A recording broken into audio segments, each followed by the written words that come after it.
Andrei Rublev opens up about his battle with depression. I was completely lost. Andrei Rublev has courageously shared his struggles with depression, revealing that he spent years feeling completely lost and searching for meaning in his life. Despite being one of the most consistent players on the ATP Tour, finishing in the world's top 10 for the past 4 seasons, the Russian admitted that behind the success, he was grappling with deep emotional pain. I was stuck in a loop, lost with myself for a couple of years, the world number 9 reflected ahead of the Dubai Tennis Championships. I didn't know what I was doing or why. It might sound dramatic, but I questioned the purpose of life itself. I was completely lost. Years of pain and a breaking point.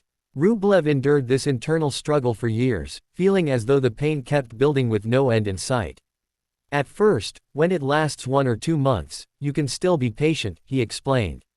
But when it stretches on for a year, then 2, 3, 4, 5, at some point, you just can't take it anymore. It felt like this pain was growing and growing inside me, to the point where I just wanted to cut my arm off, just to make it stop. The 27-year-old turned to antidepressants but ultimately decided to stop after a year, realizing they weren't the solution for him. I don't think they made things worse, but something felt off, he said. I didn't like the way I was feeling, so I just stopped taking them. A turning point with Marat Safin. A key moment in Rublev's recovery came after his first-round exit at Wimbledon last year, where frustration led him to repeatedly smash his knee with his racket. It was then that retired tennis legend Marat Safin reached out, offering guidance that proved invaluable. With Marat's help, I started to understand myself better, or at least, look at myself more clearly, Rublev said. That was the moment I hit rock bottom. From there, I slowly began to move in a better direction. Though he acknowledges he's still a work in progress, Rublev feels more stable than he has in years. I wouldn't say I'm happy, but I'm not in a bad place either, he admitted.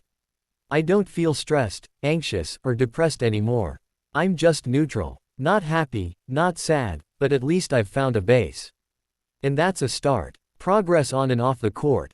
Rublev's personal growth has begun to reflect in his tennis.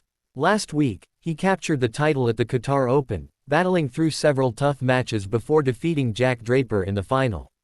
In the quarter-finals, he nearly let a 5-2 lead slip against Alex de Minaur, failing to convert 7 match points before finally sealing victory on his 8th. He then fought through 2 more 3-set battles to claim his 17th career title, and his second in Doha. While Rublev continues to work on himself off the court, his resilience and determination remain as strong as ever.